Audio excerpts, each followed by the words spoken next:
नमस्कार, मैं हूं शंकर विश्वकर्मा और आप देख रहे हैं सहारा समय का डिजिटल प्लेटफॉर्म। लोकसभा के चुनाव संपन्न हो गए और किस पार्टी को कितनी सीटें मिली हैं इसकी जानकारी सिर्फ भारतवर्ष के लोग ही नहीं बल्कि पूरी दुनिया के लोग जान गए। अब सबसे इस चुनाव के बाद अभी उत्तर प्रदेश के जो हालात हैं उसमें सबसे बड़ी पार्टी के रूप में समाजवादी पार्टी उभर करके आई है। और चुनाव से पहले ऐसी उम्मीद जताई जा रही थी, ऐसा कहा जा रहा था कि एक बार फिर से उत्तर प्रदेश में भाजपा के सबसे ज़्यादा सीटें आएंगी। लेकिन अखिलेश यादव ने 2023 में एक फार्मूला बनाया था पीडीए यानी पिछड़ा दलित अल्पसंख्यक, और जब उन्होंने जून में सार्वजनिक तौर से ये कहा था कि उन्होंने पीडीए का एक समीकरण निर्माण कर दिया है, तो लोगों ने ये सोचा था कि इससे होगा क्या। लेकिन सबसे बड़ी बात है कि उस पीडीए का जो समीकरण था उससे एक चमत्कार हुआ है, और चमत्कार ये हुआ कि अखिलेश यादव की पार्टी सपा को 37 सीटें मिली हैं उत्तर प्रदेश से और सबसे बड़ी पार्टी बन के उभरी है। यही नहीं, पूरे भारतवर्ष की लोकसभा सीट के रूप में देखें तो समाजवादी पार्टी तीसरे नंबर की सबसे बड़ी पार्टी बनकर उभरी है।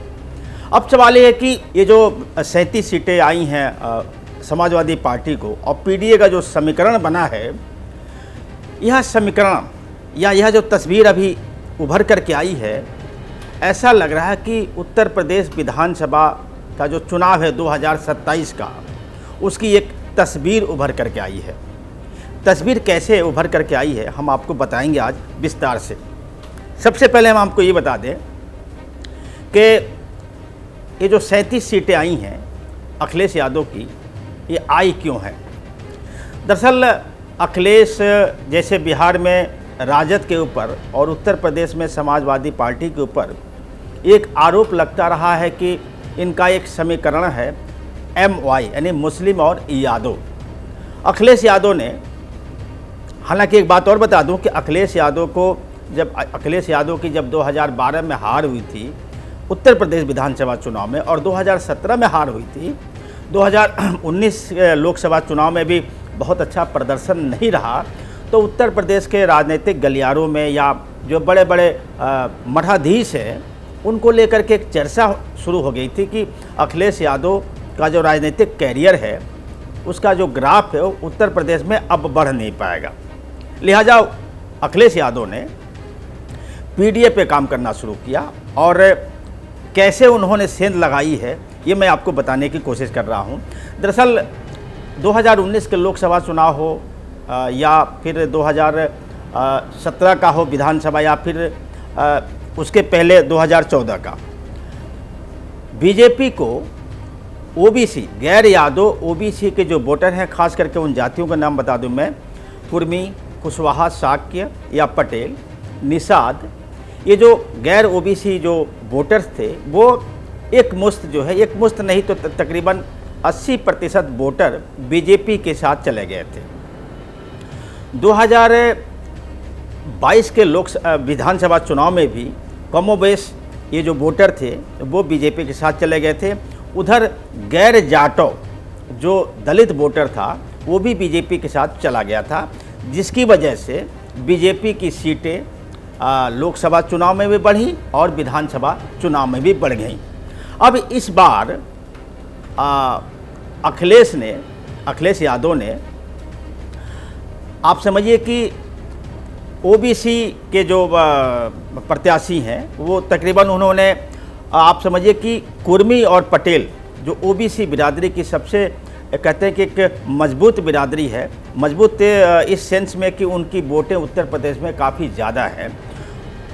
अखिलेश यादव ने 10 कुर्मी और पटेल को टिकट दिया था और उसमें से 7 प्रत्याशी उनके चुनाव जीत गए, जबकि उन्होंने दलितों को 17 दलित प्रत्याशी मैदान में उतारे थे और 8 प्रत्याशी चुनाव जीत गए। 4 मुस्लिम को उन्होंने अपना प्रत्याशी बनाया था और चारों के चारों जीत गए, जबकि 5 यादव प्रत्याशी उन्होंने बनाया था। हालांकि वो पांचों प्रत्याशी उनके परिवार के ही थे और पांचों ने जीत दर्ज की। यही नहीं, उन्होंने सवर्ण वर्ग के लोगों को भी टिकट दिया था, 2 क्षत्रियों को उन्होंने टिकट दिया था और वो भी जीत गए। एक भूमिहार को टिकट दिया था, उनकी भी जीत हो गई। एक ब्राह्मण को टिकट दिया था सनातन पांडे बलिया से, उनकी भी जीत हो गई। यानी कुल मिलाकर के जो बीजेपी का वोटर था उसमें अखिलेश यादव ने, उनकी पार्टी ने इस चुनाव में ज़बरदस्त न सिर्फ सेंध लगाई है बल्कि उनके वोटरों को अपने पाले में करने में सफलता हासिल कर ली है। अब जिस हिसाब से इस चुनाव में पीडीए का समीकरण हिट हुआ है, अगर अखिलेश यादव ने अभी 2024 शुरू हो गया, 2027 में उत्तर प्रदेश में विधानसभा के चुनाव होने हैं और पीडीए समीकरण को जिस तरीके से अखिलेश यादव ने साधा है, मैं एक बार फिर रिपीट कर दूं, इनमें से अधिकांश वोटें भाजपा की थी जो अब सपा के साथ है। और अगर ऐसे ही कायम रहा, ये अखिलेश यादव ने इनको ऐसे ही संभाल कर रखा तो 2027 का विधानसभा चुनाव है उत्तर प्रदेश का, उसकी तस्वीर अलग होगी।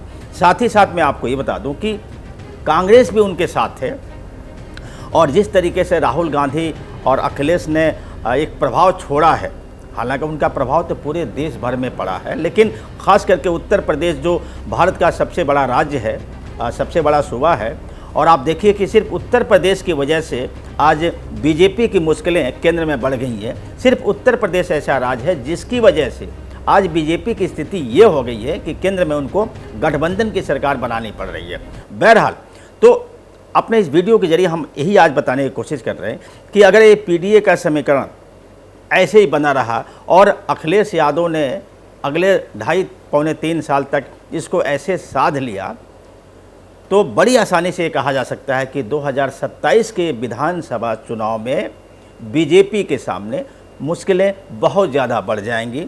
और अगर सब कुछ ठीक रहा तो संभव है कि 2027 में एक बार फिर अखिलेश यादव उत्तर प्रदेश के मुख्यमंत्री के रूप में शपथ लेते हुए आपको दिखाई पड़ जाएंगे। आज बस इतना ही, कल फिर किसी और विषय को लेकर चर्चा करेंगे। तब तक दीजिए इजाज़त, नमस्कार।